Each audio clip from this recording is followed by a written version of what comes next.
Hello everyone and welcome back to my channel Naughty Threads. Do subscribe to my channel and hit the bell icon so that you don't miss out on any of my future videos. So recently I picked up a indigo sari, more of a cotton silk material, for which I thought of pairing this kind of a contrast blouse. This has small sequin work and it is cotton. So since this particular fabric had plain edges, I thought of using this part for sari kuchu. So it's a very interesting design, so stay tuned till the end and you will know how easy it is to make this design. So first of all, I have trimmed the plain part, and then I'm going to cut 2.5 inches by 2.5 inches square pieces. So once we have the square pieces, we will measure the width of the pallu. That way we will know how many pieces will be required. Now since mine is more or less a cotton silk kind of a sari, I am using this cotton kind of material. In case you're doing this for your silk sari, you can use something that complements the sari material. So here I'm just going to fold these square pieces that I have cut into triangles like this. So fold it like this and then one more fold like this in so by doing this we will get a very neat triangle shape. So once we measure the width of the pallu, we will get a fair idea of how many pieces are required. So similarly I've measured and I am preparing the pieces like this.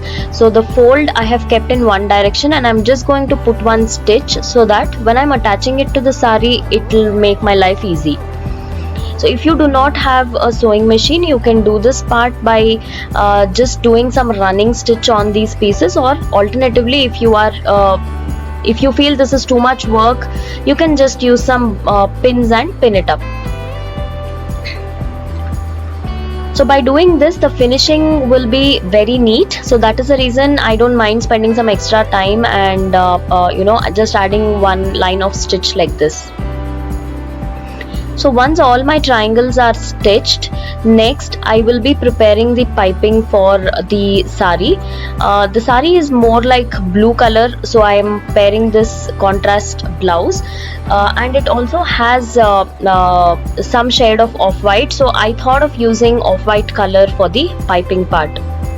So here I have stitched all my triangles in one string. If you want, you can cut and use them, or you can just keep them in the string like that. So here I am using crepe material for the piping. I have cut 2 cross pieces depending on the width of my pallu. So I'm going to stitch these 2 pieces like this so that I have one long piece. And along with this, you will also need some piping dory. This step is completely optional. If you feel it is too much work, you can skip this part, but if you add piping to these kind of sari kuchu designs, the finishing comes out really well. So I'm going to insert this piping thread like this in the cross piece and then just stitch it right next to the piping dory. So I am not changing the foot, but in case if your machine requires to change the foot to a single foot, you can do so. If not, you can simply use your regular pressure foot, but make sure you're not stitching it on the dory. It has to be very close to the dory. This is how we generally do the piping for the blouses as well. So once I have this dory or piping ready, we will then attach this to the sari. It's a little tedious process, but yeah, to achieve that neat finishing, we will have to go step by step. If you're really confident, you can attach the piping and those triangles together, but you guys know by now, for me finishing really matters a lot, so I don't mind doing that bit of extra work to get the neat finish. So the right side of the pallu is facing on top and I have placed the piping on the sari, and this is how I am stitching the piping to the sari. Again, stitch it very close to the dory. By doing this, the piping will get attached to the sari. Once this is attached, next we will try and stitch the triangle pieces. So like I mentioned earlier, it's quite a tedious process, but the end result is going to be really cute. This is the first time I'm trying this design myself, and yeah, I really liked it. So now I'm going to place these triangle pieces and I'm going to add one more stitch. Make sure you're stitching it on the previous stitch you used to fix the dory piping. So again, do it very slowly so that there are no stitches seen once we flip it. So you'll have to pay attention to see how I am placing the triangles. The triangles have to face towards the left side, which means it is on the right side of the pallu. So one by one, slowly stitch all the triangles. Do not leave too much space. If you are not comfortable using it in one long string like this, you can cut them and then stitch them one by one.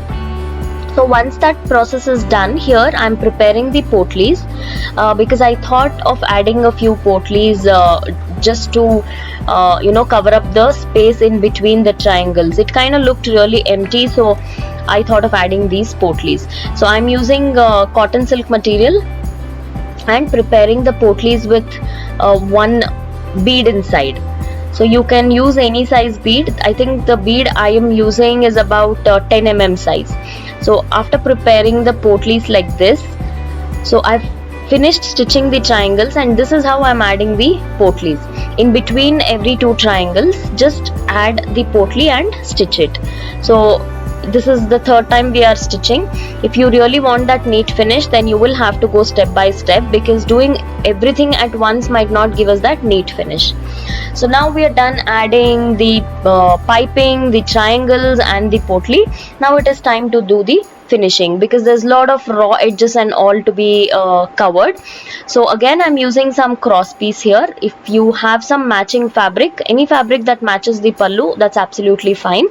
Again, you'll have to measure the width of the pallu and join 2 or 3 pieces and prepare one long piece. So once you have prepared this long piece, place the piece like this, like you see on the screen, and stitch it.